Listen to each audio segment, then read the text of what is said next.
Si la présence de notre Seigneur au très saint sacrement est infiniment réelle, ce n'est pas une présence locale, une présence qui puisse être enfermée, ni touchée, ni digérée, ni partagée, ni d'aucune manière sensoriellement atteinte. C'est une présence réelle et non locale qui se trouve dans ce morceau de pain où Dieu se donne en nourriture. Une lettre faite d'encre et de papier peut être quelque chose de si précieux quand c'est la lettre d'un être aimé. Et si nous avons perdu notre père ou notre mère et que nous retrouvions une lettre, cette écriture, c'est la trace de cette présence de la mère, du père, aujourd'hui invisible. La lettre, oui, c'est infiniment précieux, mais pourquoi la lettre sinon pour la personne? Pourquoi la lettre sinon pour la pensée? Mais la pensée, ce n'est pas avec les mains que vous la prenez. Vous avez la lettre dans la main, le papier, mais la pensée, vous l'avez dans l'esprit. Et c'est alors qu'elle vous transmet réellement la présence de la pensée.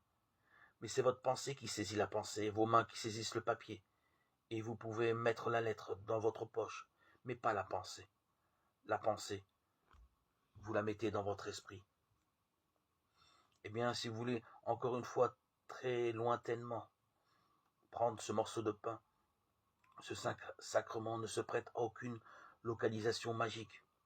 On ne peut pas prendre avec ses mains le Christ, bien qu'on puisse tenir dans ses mains ce morceau de pain.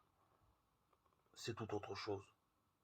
À travers ce morceau de pain, si nous sommes encore une fois orientés vers Jésus, si nous avons assumé toute l'humanité, oui, réellement, alors nous sommes en prise sur lui. Je veux dire que toute la lumière qu'il est, tout l'amour qu'il veut nous donner à ce moment-là, en effet, nous est communiqué.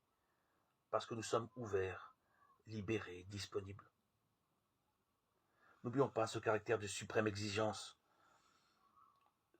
Ce pain où Dieu se donne aux nourritures, c'est le foyer d'une présence communautaire. Et toutes les fois qu'on est devant ce sacrement, c'est pour y vivre le mystère de l'incarnation, le mystère de l'Église.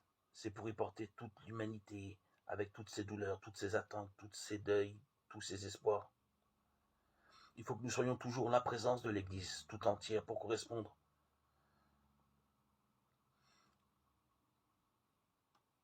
communier à ce morceau de pain. On ne communie pas pour soi, on communie toujours pour les autres, toujours avec les autres, au nom de toute l'humanité, pour être le viatique de tous ceux qui ne savent pas, de tous ceux qui n'ont pas encore été appelés, de tous ceux qui sont en prison, de tous ceux qui gémissent dans la torture, de tous ceux qui sont sur les champs de bataille, de tous ceux qui souffrent dans l'abandon, dans la solitude, et de ceux qui sont désespérés et qui sautent la vie aujourd'hui, qui mettent fin, un terme à cette vie précieuse que Dieu leur a donnée.